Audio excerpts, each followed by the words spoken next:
Damage हो रहा है, विंड पाइप भी डैमेज हो रहा है, साथ ही एल्वोलाई भी डैमेज हो रहे हैं जी। खांसी बार बार आना जो नहीं जाती, बलगम साथ बनती है, थकान महसूस होती है और सांस चढ़ता है, यही सीओपीडी है। सांस लेना एक आम बात है, लेकिन जब हर एक सांस के लिए जंग लड़नी पड़े तब हमें इसका महत्व समझ आता है। नमस्कार, हॉस्पिटल एंड डॉक्टर्स के पॉडकास्ट के इस नए एपिसोड में आप सभी का स्वागत है। मैं हूं आपका होस्ट डॉक्टर अश्विनी कुमार सचदेवा और आज हम बात करने वाले हैं सीओपीडी यानी क्रोनिक ऑब्स्ट्रक्टिव पल्मोनरी डिजीज के बारे में। इस पर डिस्कशन करने के लिए हमारे साथ जुड़े हैं ट्राई सिटी के जाने माने पल्मोनोलॉजिस्ट और चेस्ट रोग विशेषज्ञ डॉक्टर कृतार्थ। डॉक्टर कृतार्थ, आपका शो पर स्वागत है। Thank you doctor Ashwini. तो आज इस एपिसोड में हम जानेंगे कि सीओपीडी बीमारी क्या है, इसके क्या क्या लक्षण हो सकते हैं, क्या कारण हो सकते हैं और इसकी ट्रीटमेंट के लिए क्या क्या न्यू मोडेलिटीज अवेलेबल हैं। तो सबसे पहले तो हमारे दर्शकों को बताइए कि सीओपीडी बीमारी क्या है। सीओपीडी के बारे में समझते हैं। आम भाषा में हम समझते हैं सीओपीडी का मतलब होता है chronic obstructive pulmonary disease. Chronic यानी लंबे समय से, ऑब्स्ट्रक्टिव सांस लेने में रुकावट आती है और खैर ये फेफड़ों की बीमारी है तो इसे हम पल्मोनरी डिजीज कहते हैं। जी, तो इसमें सांस लेना और सांस छोड़ना मरीज के लिए बहुत डिफिकल्ट हो जाता है। तो क्या इसके कुछ टाइप्स भी होते हैं सीओपीडी के? देखिए, पहले के टाइम पे हम इसको दो टाइप में डिवाइड करते थे। क्रॉनिक ब्रोंकाइटिस एक वैरायटी होती थी और एम्फाइसीमा वैरायटी होती थी। लोगों को बहुत कॉमनली पता है कि ब्रोंकाइटिस, आपने बहुत कॉमनली सुना होगा, किसी को सांस की तकलीफ होती है, बलगम होती है तो कहते हैं मेरे को ब्रोंकाइटिस की शिकायत है। एम्फाइसीमा से लोग कम वाकिफ हैं, लेकिन आज जो साइंटिफिक कम्युनिटी है इसको एक ही अम्ब्रेला टर्म यूज करती है जिसको हम सीओपीडी कहते हैं। सीओपीडी बोलते हैं। तो ऐसा अलग नहीं है जैसे हम अपने एमबीबीएस टाइम में भी पढ़ते थे कि पिंक पफर्स होते हैं, ब्लू ब्लोटर्स होते हैं। बिल्कुल सही कहा आपने। तो इसको आजकल इतना रेगुलरली यूज नहीं करते हैं। तो इसके होने के क्या कारण हो सकते हैं, हमारे दर्शकों को बताइए कि what are the causes for COPD. देखिए, सबसे पहले मैं आपको बताऊंगा कि हमारे फेफड़े की रचना क्या है। जी, ठीक है, स्ट्रक्चर क्या है हमारे फेफड़े का, तो आपको इस तरह से समझने में आसानी होगी कि सीओपीडी में होता क्या है। जी, बेसिकली होता क्या है, आप इस तरह से समझिए कि हमारे जो फेफड़े हैं, फेफड़ों में एक सांस लेने वाली नली है जिसको हम विंड पाइप कहते हैं। वो आगे डिवाइड होकर ब्रोंकाई, ब्रोंक्यूल्स और छोटे छोटे उसमें एल्वुलर सैक्स, जिसे हम गुब्बारे की तरह समझ सकते हैं। ओके। तो अगर आप नॉर्मल जिंदगी में देखें, पेड़ को आप ले लीजिए, पेड़ की एक मेन ट्रंक है, आगे वो ब्रांच करते करते छोटी छोटी तनियाँ बनती हैं और एंड में पत्तियाँ हैं। तो पत्तियों की जगह एक गुब्बारा रख लीजिए जिसके आसपास नसें हैं, ब्लड से युक्त नसें हैं। तो सीओपीडी में होता क्या है, सीओपीडी में जो एयर पाइप है, जो हमारी विंड पाइप है, उसमें बलगम बनने लगती है, सूजन आती है तो बलगम बनती है। ओके, ठीक है। जो पत्तियां जिसको हम जिसके कंपैरिजन में हम कह रहे हैं कि एक छोटे छोटे गुब्बारे हैं जो जहाँ से ऑक्सीजन ब्लड के अंदर जाती है और कार्बन डाइऑक्साइड वापस। बिल्कुल सही समझा आपने, वो भी डैमेज हो जाते हैं। ओके, तो बेसिकली एयर पाइप भी डैमेज हो रहा है, विंड पाइप भी डैमेज हो रहा है, साथ ही एल्वोलाई भी डैमेज हो रहे हैं। जी। तो इस बीमारी में ये सब होता है। ओके, ठीक है। तो यही सीओपीडी है। इससे कुछ लक्षण आते हैं जैसे कि खांसी बार बार आना जो नहीं जाती, बलगम साथ बनती है, थकान महसूस होती है और सांस चढ़ता है। ओके जी। तो ये इसके लक्षण हैं कि जिसमें बार बार खांसी आती है। जी। तो ये क्या स्मोकर की कफ से कुछ डिफरेंट है? नहीं, इसमें स्मोकिंग करते हैं उसमें जो खांसी होती है वो सेम ही है या ये कुछ डिफरेंट है? थोड़ा सा डिफरेंट है। जब ये हमारे फेफड़े के फंक्शंस को, कैपेसिटी को अफेक्ट करने लगे तो हम इसको सीओपीडी का टर्म देते हैं। तो सीओपीडी के कॉजेस क्या क्या होते हैं?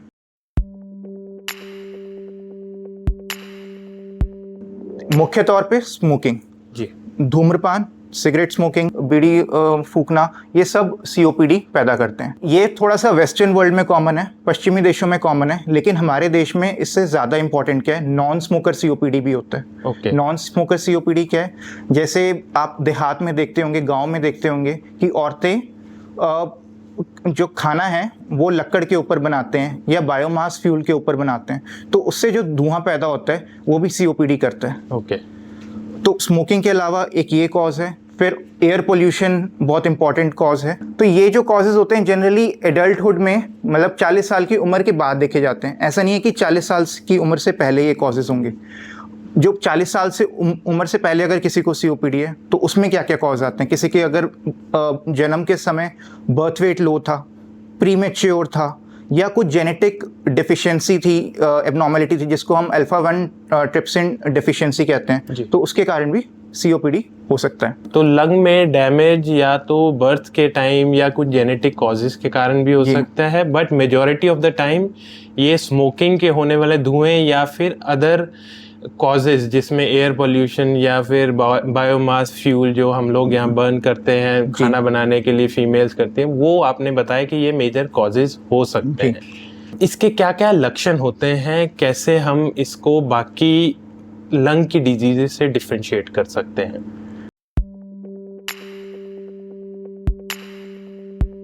देखिए, COPD को ना बहुत कॉमनली कंफ्यूज करा जाता है अस्थमा की बीमारी से। जी। लोगों को COPD की बीमारी होती है, जब वो किसी डॉक्टर के पास जाते हैं या किसी के पास जाते हैं तो बोलते हैं जी मेरे को दमे की शिकायत है, मेरे रिलेटिव को दमे की शिकायत है। बट अगर आप क्लोजली एनालाइज करते हैं तो आप समझते हैं कि जी ये दमा नहीं है, ये COPD है। तो अगर आपने डिफ्रेंशिएट करना है दमा और COPD में, तो दमा में क्या होता है, एस्थमा में क्या होता है कि सिम्टम्स नॉर्मलाइज हो जाते हैं। एक बार फ्लेयर आता है, एक बार आपको दिक्कत पैदा होती है, फिर चीज़ें नॉर्मलाइज हो जाएंगी। बट COPD में एक बार आपको दिक्कत शुरू हुई, वो टाइम के साथ बढ़ती रहती है। तो लक्षण क्या क्या कॉमन है जो हम समझें? एक, खांसी के साथ बार बार बलगम बनना। दूसरा, सांस चढ़ना, जो समय के साथ सांस चढ़ना बढ़ता रहेगा। तीसरा, फटीग, मतलब कुछ भी हम हल्का फुल्का काम करें या शुरुआत में तो जोर का काम करें तो सांस चढ़ेगा, बट जैसे प्रॉब्लम बढ़ती रहेगी तो हल्के फुल्के काम करने पे भी सांस की दिक्कत रहती है। और ये कभी रिवर्स नहीं होती। अस्थमा में एक फ्लेयर आता है और रिवर्स हो जाएगी, COPD में ऐसा नहीं होगा। COPD में ये दिक्कत फ्लेयर के साथ बढ़ेगी। ओके, ठीक है। फिर कुछ कॉमन और चीज़ें होती हैं, जैसे निमोनिया होता है। निमोनिया 4-5 दिन की हिस्ट्री होगी, 7 डेज़ की हिस्ट्री होगी, बट वो लंबे समय पे नहीं चलेगा। सालों साल निमोनिया नहीं चलता है। तो COPD एक ऐसी बीमारी है जो सालों साल चलती रहेगी और एक बार होने के बाद वो रिवर्स नहीं होगी, कभी रिवर्स नहीं होगी। तो ये बढ़ती रहेगी, इसका प्रोग्रेशन होता रहेगा। जी। ओके। तो इसको कैसे डायग्नोज किया जाता है कि ये COPD है, ना कि कोई और बीमारी है, लंग के रिलेटेड कोई और बीमारी नहीं है इसमें? जी, पहले तो ये हिस्ट्री बहुत इंपॉर्टेंट होती है कि मरीज़ से सारे सिम्टम्स, उसके सारे लक्षण जाने जाते हैं कि उसको लक्षण क्या आ रहे हैं। फिर सेकंड स्टेप होता है कि हम उसकी टेस्टिंग करते हैं। अगर हमें निमोनिया का शक है तो हम एक्सरे करते हैं। COPD के डायग्नोसिस के लिए एक्सरे की कभी ज़रूरत नहीं होती। डायग्नोसिस के लिए ज़रूरत है एक स्पायरोमेट्री की। स्पायरोमेट्री को अगर आप आम भाषा में समझें तो वो फेफड़े का हेल्थ चेकअप है। उसमें क्या होता है, एक कंप्यूटर में हम ट्यूब के ज़रिए तेज़ी से सांस छोड़ते हैं। तेज़ी से, एज फास्ट एज हार्ड हम उसमें सांस छोड़ते हैं, तो उसमें हमें पता लगता है कि हमारे फेफड़े की कैपेसिटी क्या है। ओके। तो उसके माध्यम से हम जान सकते हैं कि COPD की पेशेंट को बीमारी है या नहीं है।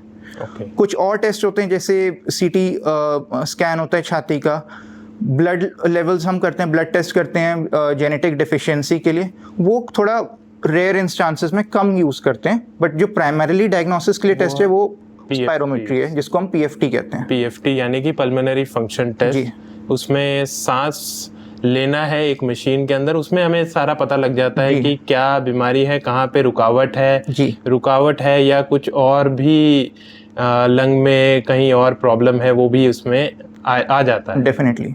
और CT स्कैन वगैरह हम किसी कॉम्प्लिकेशन वगैरह कॉम्प्लिकेशन में, या अगर हमें डाउट है कि COPD के अलावा कुछ और चीज़ भी हो सकती है, जैसे निमोनिया हो गया, उसमें अगर डायग्नोज करना है तो उसमें हमें CT स्कैन की जरूरत पड़ सकती है। तो इसके अलावा भी कुछ और टेस्ट होते हैं, कुछ जेनेटिक टेस्ट वगैरह, जिसको हमें अगर कोई कॉज रूल आउट करना है उसके लिए भी कुछ टेस्ट कराने की जरूरत पड़ती है? देखिए, अगर जनरली जो COPD की बीमारी है हम 40 साल से ऊपर देखते हैं। जी, ठीक है। अगर किसी को लक्षण है COPD के और वो 40 साल से उम्र कम है तो हम ब्लड टेस्ट एडवाइस करते हैं, जिसमें अल्फा-1 एंटीट्रिप्सिन लेवल आते हैं। ओके। तो जनरली मुख्य तौर पे मेनली ज़रूरत नहीं पड़ती है। द मोस्ट कॉमन टेस्ट हम जो टेस्ट यूज़ करते हैं वो एक चेस्ट एक्सरे यूज़ करते हैं, और डेफिनेट डायग्नोसिस के लिए हम पीएफटी यूज़ करते हैं, इससे ज़्यादा नहीं। तो इसके क्या कॉम्प्लिकेशन क्या हो सकते हैं? हम सिम्टम्स की तो बात की थी, अगर ये प्रोग्रेस करता है तो पेशेंट को क्या क्या कॉम्प्लिकेशन आ सकते हैं सीओपीडी से? देखिए, सबसे जो ज़्यादा दिक्कत आती है वो तो पेशेंट की क्वालिटी ऑफ लाइफ, जो कि बहुत इंपॉर्टेंट है, वो इम्पेयर हो जाती है सीओपीडी से। कोई भी काम करेंगे, कोई भी एक्टिविटी करेंगे, सीढ़ियाँ चढ़ेंगे, नहाने जाएंगे, कुछ भी करेंगे, उनको सांस चढ़ेगा। बार बार किसी एक सोशल सिचुएशन में बार बार खांसी आएगी, बलगम आएगी, तो दिक्कत पैदा होती है। उनकी क्वालिटी ऑफ लाइफ सबसे पहले तो पेशेंट की क्वालिटी ऑफ लाइफ इंपॉर्टेंट है। सेकेंड थिंग, अगर हम मेडिकली बात करें जी, तो COPD itself is a cause of lung cancer. Okay, one, अगर किसी को सीओपीडी है उनको हार्ट अटैक का भी रिस्क ज़्यादा रहता है जी। तो मुख्य तौर पे ये कॉम्प्लिकेशंस ज़्यादा है। उनको इन्फेक्शन होने का भी खतरा ज़्यादा है। डेफिनेटली बार बार छाती के इन्फेक्शंस भी रहते हैं, और अगर एक स्टेज ऐसी आती है, अगर ये प्रोग्रेस करती है तो मरीजों को ऑक्सीजन की भी ज़रूरत पड़ सकती है। तो इसको कैसे हम आगे ट्रीट करते हैं, कि क्या क्या मोडालिटीज़ हैं जिससे हम जो पेशेंट है उसको ट्रीट करते हैं? एक तो एक्यूट कोई एपिसोड हुआ, उसको कैसे ट्रीट करते हैं, और फर्दर इसको प्रोग्रेस होने से हम कैसे रोक सकते हैं?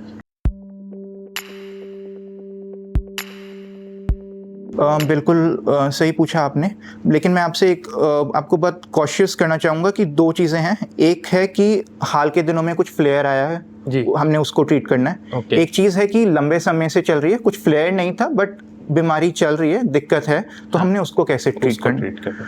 ठीक है, तो ट्रीटमेंट का मतलब क्योर नहीं है। पहली बात, क्योर का मतलब होता है कि हम बीमारी को जड़ से मिटा दें। तो हम इसमें ये नहीं देख रहे हैं कि बीमारी जड़ से खत्म होगी, जस्ट हम उसको रोक के रखने की कोशिश कर सकते हैं। हम उसको मैनेज कर रहे हैं, हम उसको कंट्रोल कर रहे हैं जी।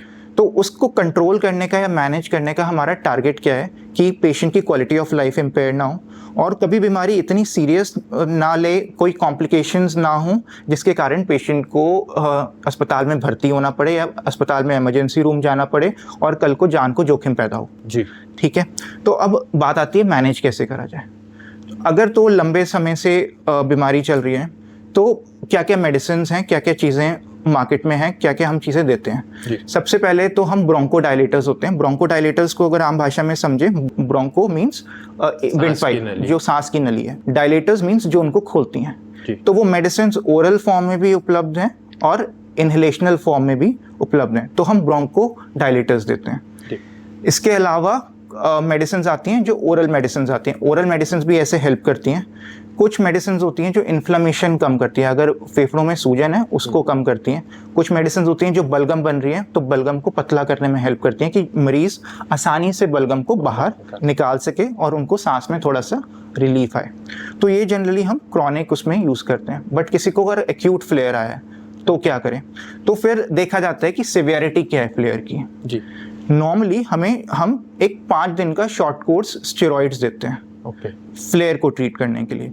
अगर हमें कुछ ज़्यादा लगे तो हम एंटी इन्फ्लेमेटरी कुछ एंटीबायोटिक्स होती हैं जैसे एजिथ्रोमाइसिन, वो भी हम दे सकते हैं। और इनहेलर्स की फ्रीक्वेंसी हम इंक्रीज करते हैं इस दौरान कि पेशेंट को एक्यूट फेज में जो फ्लेयर हुआ है, जो एकदम से दिक्कत पैदा हुई है, उसमें आसानी से आराम मिले जी। तो ऑक्सीजन की थेरेपी की भी रिक्वायरमेंट होती है whenever there is acute flare की, जब एकदम से इमरजेंसी में जाना पड़ा तो ऑक्सीजन थेरेपी की भी ज़रूरत पड़ती है या फिर घर पे पेशेंट लगा सकता है? देखिए, डिपेंड करता है कि फ्लेयर किस प्रकार का हुआ है। अगर सिवियर फ्लेयर है तो ऑक्सीजन थेरेपी की भी ज़रूरत पड़ती है, और एक मशीन होती है नॉन इन्वेजिव वेंटिलेटर जिसको हम NIV कहते हैं। कुछ लोग उसको बाईपैप से भी जानते हैं, उसकी भी ज़रूरत पड़ सकती है अगर फ्लेयर सीवियर है। अगर माइल्ड फ्लेयर है तो वो घर पे भी मैनेज हो जाता है जी। तो अगर बहुत सीवियर डिजीज है तो पेशेंट को वेंटिलेटर पे भी डालना पड़ सकता है। तो इसको कैसे प्रोग्रेस होने से कैसे बचाया जा सकता है कि लॉन्ग टाइम में ये प्रोग्रेस ना करे? देखिए, सबसे पहले तो हमें फ्लेयर्स की जो प्रेसिपिटेटिंग कॉजेज हैं, जो ट्रिगर करते हैं उसको, हमें पहले उनको रोकना होता है। जैसे कि कुछ लोगों को प्रॉब्लम आती है कि पोल्यूशन में जाते हैं तो ट्रिगर पैदा होता है, तेज़ दुर्गंध होती है, फ्यूम्स होते हैं, कार के फ्यूम्स होते हैं, उसमें ट्रिगर पैदा होता है। कुछ लोगों को डस्ट से ट्रिगर होता है, ठीक है, तो ये ट्रिगर से बचना है। जो कॉमन ट्रिगर्स है, जैसे हमने इनिशियली डिस्कस किया कि इनको इन्फेक्शंस के बहुत चांसेस रहते हैं, तो हमें इन्फेक्शंस प्रिवेंट करने चाहिए। इन्फेक्शंस हम कैसे प्रिवेंट कर सकते हैं? हम बहुत ज़्यादा क्राउडेड प्लेसेस में ना जाएं, बिकॉज रेस्पिरेटरी जो इलनेसेस हैं वो क्राउड में फैलती हैं। सेकेंड प्रिवेंशन जो होती है वो वैक्सीनेशंस के थ्रू हम कर सकते हैं, टीकाकरण जिसको हम आम भाषा में कहते हैं। टीकाकरण बच्चों में नहीं, एडल्टहुड में भी होता है। तो दो जो मुख्य वैक्सीन्स हैं जो हमें इन्फेक्शन से बचाती हैं एडल्टहुड में, वो है एक नीमोकोकल वैक्सीन, एक है हमारी इन्फ्लुएंजा वैक्सीन। नीमोकोकल वैक्सीन का जो शेड्यूल होता है वो आप एक अगर आज डोज लिए, एक 8 हफ्ते बाद और फिर एक 5 साल बाद रिपीट कर सकते हैं। और आजकल तो ऐसे भी आ गए हैं कि आपको एक ही वैक्सीन की डोज लेने की ज़रूरत है, आपको लाइफ लॉन्ग इम्यूनिटी रहेगी। सेकेंड वैक्सीन आती है इन्फ्लुएंजा वैक्सीन। आप सुनते हैं कि जब विंटर सीजन आता है तो फ्लू के एपिसोड रहते हैं, हर साल फ्लू आता है, इन्फ्लुएंजा की वैक्सीन। हाँ, तो उसका स्ट्रेन हर साल रिवाइज होता है। तो हर विंटर्स शुरू होने से पहले जनरली हम एडवाइस करते हैं 4 वीक्स अगर विंटर्स स्टार्ट हुई हैं उससे पहले हम इन्फ्लुएंजा वैक्सीन करवाएं। तो हम वैक्सीनेशन से, ट्रिगर से अपने आप को सीओपीडी फ्लेयर से प्रिवेंट कर सकते हैं, जिसके कारण प्रोग्रेशन नहीं होगी। और क्या किया जा सकता है कि हम हेल्दी लाइफस्टाइल अपनाएं। जी, जो कॉम्प्लिकेशंस हैं जैसे हार्ट डिजीज़ हैं, अगर सीओपीडी के साथ हार्ट डिजीज़ होगी तो मैनेज करना कितना मुश्किल होगा। हम हार्ट डिजीज़ को मैनेज करेंगे या सीओपीडी को मैनेज करेंगे? तो जनरली आमतौर पे एज अ डॉक्टर ये सुझाव हम ज़रूर देते हैं कि डाइट अपनी अच्छी रखिए, अच्छे फ्रूट्स खाइए, कार्बोहाइड्रेट प्रोटीन खाइए जितना आपके लिए रिकमेंडेड है, ठीक है। सेकंड, हम कहते हैं कि आप अपनी एक्सरसाइज बना के रखिए। नॉर्मली हम देखते हैं कि जो सांस की जिनको प्रॉब्लम होती है वो लिमिटेशन कर देते हैं, दे लिमिट देयर फंक्शनल एक्टिविटी, वो चलना फिरना बंद कर देंगे कि जी मेरे को सांस चढ़ता है। तो लोगों में ये बहुत धारणा है कि मेरे को सांस की प्रॉब्लम है। हाँ। अगर कोई भी अस्थमा है या फिर कुछ भी और भी बीमारी है सांस की, तो वो एक्सरसाइज करना बिल्कुल ही बंद कर देते हैं। वैसा नहीं करना है बिल्कुल भी। थोड़ी बहुत एक्सरसाइज, जितना आपको स्ट्रेन ना करना पड़े, जिसमें आपको एक्सर्शन ना करनी पड़े, उतनी मैं जनरली अपने पेशेंट्स को एडवाइस करता हूँ कि वो करें। जी, चलें, कुछ नहीं करना तो चलो, चाहे स्टिक के साथ चलो, अपनी स्पीड पे चलो लेकिन। जी, अराउंड जैसे रिकमेंड करते हैं about 15 to 20 minutes daily exercise is mandatory. इतना तो करना ही ज़रूरी है। हाँ, बट हाँ ठीक है, अगर आप आज 5 मिनट्स कर रहे हो, कल को 10 मिनट्स कर लो, परसों 15 मिनट्स कर लेना। आपको ऐसा नहीं है कि आज के आज ही 15-20 मिनट्स करने। एंड एक्सरसाइजेस से पहले ज़रूरी है कि आप अच्छे से वार्म अप करें, वो बहुत ज़रूरी है। ओके, तो ये तो हमारी थी लाइफस्टाइल और हम क्या क्या प्रिवेंट कर सकते हैं। बट साथ में और क्या ज़रूरी है? ज़रूरी है कि आपको डॉक्टर्स ने जो मेडिसिन दी हैं आप उसको स्किप ना करें। जी, जो जिस तरीके से मेडिसिन बताई हैं, इसमें इन्हेलर्स का एक्चुअली बहुत ज़्यादा रोल रहता है। तो जिस तरह से इन्हेलर्स बताए हैं, जिस ढंग से बताए हैं, तो उसको ज़रूर उस ढंग से लें। कई बार क्या होता है कि किसी कारणवश पेशेंट को इन्हेलर्स इंस्ट्रक्शंस नहीं पता लगते, तो आप डॉक्टर से पूछिए कि भाई मेरे को ये इन्हेलर कैसे लेना है। तो कई बार होता है कि उनका इन्हेलर लिया, उनके मुंह में ही सारी ड्रग रह गई, लंग्स तक पहुंची नहीं, तो उस केस में भी पेशेंट को कहता है कि हमने ट्रीटमेंट तो ले रहे हैं बट फर्क नहीं पड़ा, फायदा नहीं हो रहा। और इसके अलावा और क्या लाइफस्टाइल मॉडिफिकेशन पेशेंट को करनी चाहिए जिससे कि ये एपिसोड्स भी कम हो जाएं और फर्दर डिजीज ज़्यादा ना हो? जैसे आपने एक्सरसाइज के बारे में बताया, जी, स्मोकिंग एक इम्पॉर्टेंट है जो कि पेशेंट अक्सर कर रहे होते हैं और क्विट नहीं करते हैं। नहीं, ये बहुत ज़रूरी है। जब हम सीओपीडी की बात करते हैं तो स्मोकिंग तो हम सबसे पहले पूछते हैं। जी, तो स्मोकिंग क्विट करना बहुत इंपॉर्टेंट है। अगर आप स्मोकिंग क्विट नहीं करेंगे तो आपकी बीमारी भी बढ़ती चली जाएगी। सीओपीडी ही नहीं, बॉडी में कितनी ही बीमारियां स्मोकिंग, ज्यादातर सब इवन कैंसर्स भी देखें तो स्मोकिंग से रिलेटेड है। Lung cancer is one of the commonest cancer which occurs with smoking. Definitely smoking quit करना ज़रूरी है। अगर बायोमास एक्सपोजर है तो उसको क्विट करना ज़रूरी है। अच्छा, मुझे याद आया, आपने स्मोकिंग की बात करी। कई बार हम देखते हैं घर में औरतें हैं, उनको सीओपीडी है। कितनी बार हम हिस्ट्री लेते हैं तो उनके हस्बैंड स्मोक कर रहे होते हैं, सेकेंड हैंड स्मोकिंग, जिसको हम पैसिव स्मोकिंग कहते हैं। जी। तो ये बहुत ज़रूरी है कि आप आसपास जो लोग रह रहे हैं घर में वेंटिलेशन ज़रूर रहे और स्मोकिंग और एक्सपोजर, फ्यूम्स, डस्ट, पोल्यूशन, ऐसे रिस्क फैक्टर्स है, ट्रिगरिंग फैक्टर है, उससे बच के रहना है ताकि ये आगे बीमारी ना बढ़े। जी। फाइनली आप हमारे दर्शकों को कुछ ऐसा सुझाव देना चाहेंगे जिससे कि वो इस बीमारी से बचे रहें और आगे ये बीमारी उनको परेशान ना करे? देखिए, बचने का यही तरीका है कि आप ट्रिगर्स लीजिए ना और रिस्क फैक्टर्स को छोड़िए। जैसे स्मोकिंग है, स्मोकिंग बिल्कुल ही छोड़नी है। चाहे आपको अब 10 साल हो गए हैं स्मोक करते हुए, आज ही छोड़ दो। निर्णय कर लो कि भाई आज ही छोड़नी है हमने स्मोकिंग जी। और अगर कोई घर में आसपास स्मोकिंग करता है तो उसको कहिए भाई स्मोकिंग छोड़िए। अगर आप मतलब जो चूल्हा है बायोमास फ्यूल से बनाए, लकड़ पे काम कर रहे हैं, कोयले पे काम कर रहे हैं, तो उसको ना यूज़ करिए। पोल्यूशन से बचिए। जिस टाइम पोल्यूशन रहता है उस टाइम पे आप घर से बाहर ना निकलिए, उस टाइम पे घर में रहिए। और जब पोल्यूशन कम हो तभी घर से बाहर निकलिए, अगर ज़रूरी नहीं है तो। जी। तो थैंक यू डॉक्टर कृतार्थ, हमारे दर्शकों के साथ COPD से रिलेटेड इम्पॉर्टेंट जानकारी शेयर करने के लिए। आज के एपिसोड में हमने जाना कि COPD क्या है, इसके क्या क्या लक्षण हो सकते हैं और कैसे ये बढ़ जाता है और इसको ट्रीटमेंट की कब कब ज़रूरत पड़ती है। अगर आपके COPD से रिलेटेड ऐसे कुछ भी सवाल हैं तो आप हमें नीचे दिए गए नंबर पर व्हाट्सएप कर सकते हैं या हमें कॉल कर सकते हैं या कमेंट बॉक्स में कमेंट करके पूछ सकते हैं। अगर आपको यह एपिसोड पसंद आया हो तो इस एपिसोड को शेयर करें, लाइक करें और हमारे चैनल को सब्सक्राइब करें। धन्यवाद।